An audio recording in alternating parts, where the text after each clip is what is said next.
And in the moment, when the tragedy happens, when you're going through the rough spot, it can be really difficult to find the things to be thankful for. Good morning, Black Friday. I am sure that if you're like me, you might be grateful that you're not running around on Black Friday looking for some of the deals. Ted, you and I used to work retail quite a few years. Tell me, are you grateful that you're not out there on Black Friday today? Oh, I should have said that yesterday at the table, but yeah, today I truly am. It's hard to remember ones that we didn't work, right? It's crazy. It is. Many years as I spent in retail. I was thinking about that yesterday too. We've started a new tradition in our family over the past couple of years on Thanksgiving. And thinking back, there was no way I could have done that tradition just a couple of years ago. And I know there's many of you that are out there that are working today. And so to that extent, I'm grateful for you as well, for putting in the long hours and the hard work to keep the retail industry and the service industry running. Ted, yesterday we were talking about how we can create a culture of gratitude and thanks inside of our workplace. And a big part of that is by demonstrating it, no matter who it is on the team, whether you're the boss or someone else in the team. If you are extending gratitude, it kind of takes us back to that old what was that movie? Uh, practice random acts of kindness, right? That if that pay it forward movie, right? That if you do something nice for somebody else, you express thanks to somebody else, it can change their mood, it can change their state and put them into an area of thanks. And so going around the table yesterday, Ted, if you were to think about the things that people said they were thankful for, overwhelmingly, what is it that people were saying they were thankful for? Mostly yesterday it was family. It was togetherness, family, health, well-being. Yeah, family, togetherness, health, well-being, right? Many people said thanks for their food yesterday, for sure. And, today I'm going to introduce kind of a novel concept. You don't hear about this very often. We'll talk a little bit about a hierarchy of thanks. Because in reality, there are times that we're working to give thanks, and depending on what's been happening in our lives recently, some of us may be at a point where it's hard to find the things that we're thankful for. We got to put in some thought. I can think of friends in my life and times in my life where like you just felt stomped on. Maybe a really close loved one died. I can remember when my sister passed away, and that, yeah, man, it's still changed me for life. I cry a lot more at movies now than I used to, right? Like even silly commercials. We watched Noelle yesterday, with that Anna Kendrick movie. And in the end, when people are looking at her and thanking her and calling her Santa, I had tears come to eyes.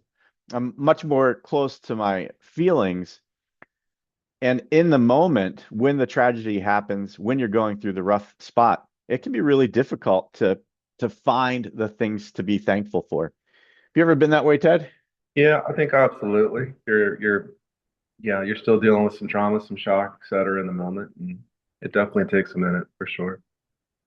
All right, so I'm gonna help us. This might feel obvious, and it's again a good tool that somebody can use to find what they're thankful for, and at the same time help others find the things that they can be thankful for. I'm not talking about picking them up per se, and I am talking about as leaders the things that we can do to make sure that the needs of our people are met.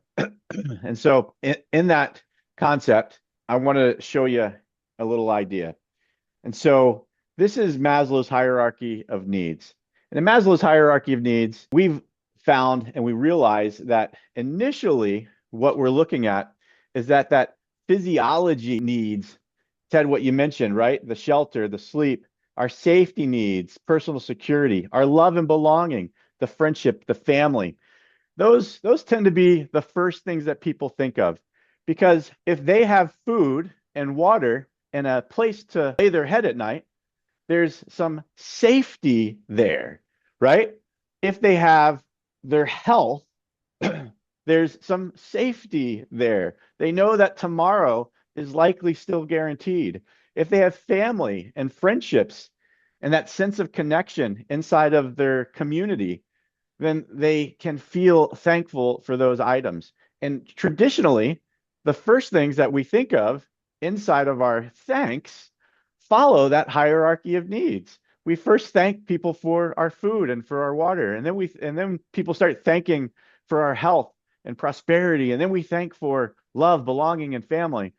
And sometimes those orders are a little bit mixed up because people have never been in a place where they have been hungry, where they didn't have food, they didn't have a place to lay their head. And for those that have been in that place, those are often the first things that they're thankful for. Ted, you and I have a friend that one of the things that he tends to say, if you ask him, or at least he used to, was you'd say, "Hey, how's the day?" And his response was always, "Well, every day above ground is a good day." I'm sure he's still saying it. And to that degree, like we can all, in many ways, in that way, find those things to be thankful for. When we're struggling to find something to be thankful for, and when we've kind of got through the list, right? How do we find more things to be thankful for? You know, Ted, you were on my team when I used to play this game on our conference calls. You know, we wanted to start with an attitude of gratitude and just say the things that we're thankful for. Since that team, I've come across the concept where they call it positive inquiry. And so if you can start seminars, webinars, if you can start team meetings with a positive question, you know, asking people about times that things were good, right? Again, having them dig into the things that were good, having them dig into the things that they can be thankful for, that it can put people into a positive state. Do you remember one of the rules I would set up inside of the attitude of gratitude moment inside of our team meetings? I used to tell people what? That they couldn't do what? I mean, it couldn't be any complaining, obviously. It just had to be something, shareable to the group, relatable to Yep. everybody kind of thing. Yep. And no repeats. That's right.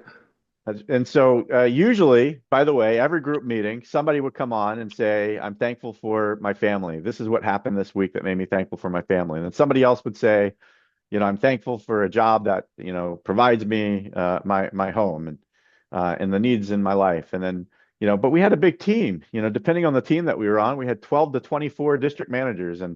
And by the time you got through 24, there were no repeats. So people weren't calling out their family and they couldn't call out their income anymore. They had to dig deeper. And so that's my encouragement to everybody today is as we're looking at this, we could take our hierarchy of needs, the needs that are being met, and learn to dig deeper in order to find more things that we can be thankful for and look at the things that we can do to fulfill more of our needs. We understand that we are thankful when our needs are fulfilled. In many ways, we're all just needy people, Ted. Very true. So true.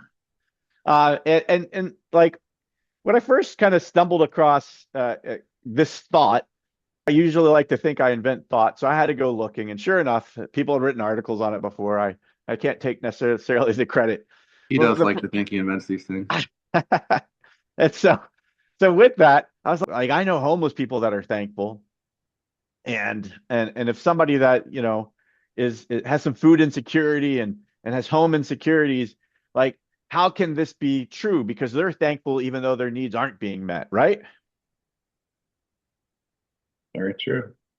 And so if that's the case, how can this thought even be true? And really what it comes down to is even the homeless people have had times where they've had food and they've had times where they have a shelter and they have shelters and food kitchens and other things that are that open up and they've got a sense of community still with each other. They have other people that will stop and acknowledge them and speak to them and spend time with them, even if they're living on the street. And so over the years, I've actually asked while volunteering, what is it that you're thankful for? And we may or may not be surprised that traditionally their list is very similar to our list. The things that they say that they're thankful for still fall right onto that hierarchy of needs, and their basic needs of community, their needs of food, their needs of a place to lay their head are still being met, even though we can look at them and say, like, I'd have a tough time being thankful if I was in that situation. And so sometimes it's setting that baseline and recognizing again, like this is how bad things have been. These are the places where we have lost. And what are all the things that have lifted us up from those areas, from those baselines?